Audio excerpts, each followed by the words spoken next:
विकासाचे आयकॉन खासदार धैर्यशील मानेदादा हातकणंगले लोकसभा मतदारसंघाची व्याप्ती मोठी, 2 जिल्ह्यात कार्यक्षेत्र विखुरलेले, पण विकास गंगाच्या माध्यमातून खासदार धैर्यशील मानेदादा यांनी मतदारसंघ आणि तेथील जनतेशी नाळ घट्ट जोडली आहे. मतदारसंघातील एकही गाव असे नाही की दादांचे कार्य तिथपर्यंत पोहोचलेले नाही. विकास कामाच्या माध्यमातून एक वेळ खासदार भेटले नाहीत, पण विकास कामाच्या माध्यमातून ते गावागावात पोहोचले आहेत. लोकसभेतील नौका चेहरा आणि निवडून आल्यानंतर कोरोनाच्या महामारीमुळे खासदारांचा बंद झालेला निधी, अशा बिकट परिस्थितीतही कोरोनानंतर अवघ्या 2 वर्षात मतदारसंघात 82,000 कोटीची विकास गंगा पोहोचवली. मतदारसंघात आतापर्यंतचा सर्वाधिक निधी खेचून आणला आहे. हे केवळ शक्य झालं आहे ते जबर इच्छा शक्तीमुळे जाईल. त्या ठिकाणी प्रभाव टाकण्याची क्षमता यामुळेच ही शक्य झाली आहे. आता उर्वरित काळातही आणखीन भरीव निधी मतदारसंघात आणण्याचा खासदार धैर्यशील मानेदादा यांनी वाढदिवसाच्या पूर्वसंध्येला संकल्पना केली आहे.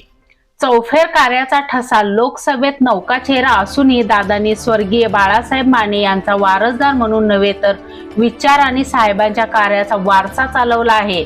निवडणुकीच्या काळात दिलेला वचननामा पूर्ण कसा करता येईल हेच ध्येय ठेवून काम केले. शिराळा, शाहूवाडी, पन्हाळा या डोंगरी तालुक्यामध्ये हातकणंगले, शिरोळ, वाळवा येथील अडचणीचा अभ्यास करून मास्टर प्लॅन तयार केला. तरुणांच्या हातात दगड नाही तर पेन आणि काम देण्याचा संकल्प करून शाहूवाडी आष्टा येथे नवीन औद्योगिक वसाहत मंजूर करून घेतली. महिलांच्या डोंगरी भागातील रानमेव्यात मार्केटिंग झाले पाहिजे, त्यावर प्रोसेसिंग आणि वन औषधी प्रकल्पावर काम केले आणि आतापर्यंत 517 गावात ही योजना पोहोचली. महिलांच्या उन्नतीसाठी महिलांनी तयार केलेली 28 उत्पादनांना चांगली बाजारपेठ मिळवून दिली. त्याबरोबर मतदारसंघातील ऐतिहासिक वारसा जपला पाहिजे, ती आपली ऊर्जा आहे. यासाठी पन्हाळगड येथे छत्रपती शिवाजी महाराज यांच्या इतिहासावर आधारित लाईट साऊंड सुरू केला.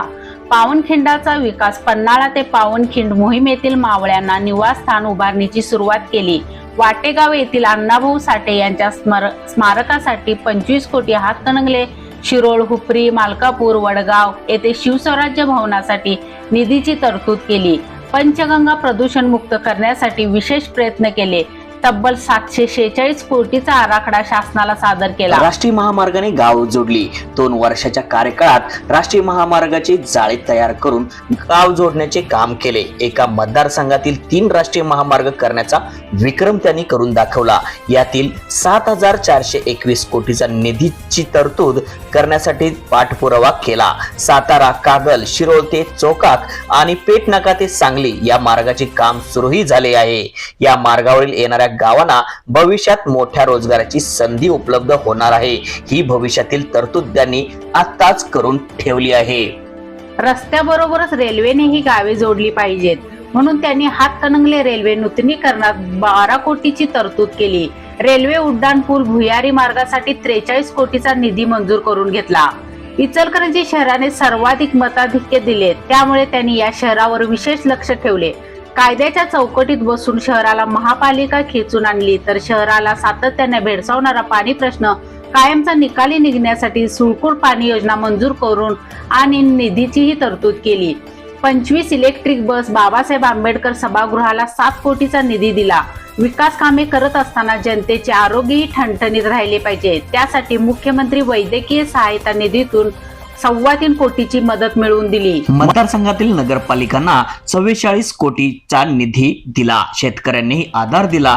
कोल्हापूर, सांगली जिल्ह्यातील शेतकऱ्यांना तब्बल 768.53 कोटी निधी मिळवून दिला. त्यांच्या विकास कामाच्या आघाडीला मुख्यमंत्री एकनाथ शिंदे यांचे मोठे पाठबळ मिळाले.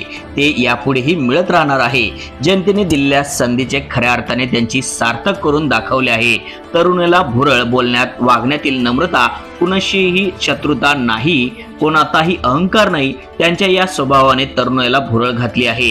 मराठी, हिंदी, इंग्रजीवर कमांड आणि संसदेत विविध प्रश्नावर अभ्यासपूर्ण मांडणी आणि प्रश्नाची सोडवणूक करण्याची धडपड, यामुळे हजारो तरुण त्यांचे फॅन आहेत. या तरुणाला नेमक्या वाटेवर नेण्यासाठी हातात दगड नको पेन हवा या संकल्पपूर्तीसाठी त्यांची वाटचाल सुरू आहे. अशा या विकासाच्या महामेरूला वाढदिवसाच्या हार्दिक शुभेच्छा.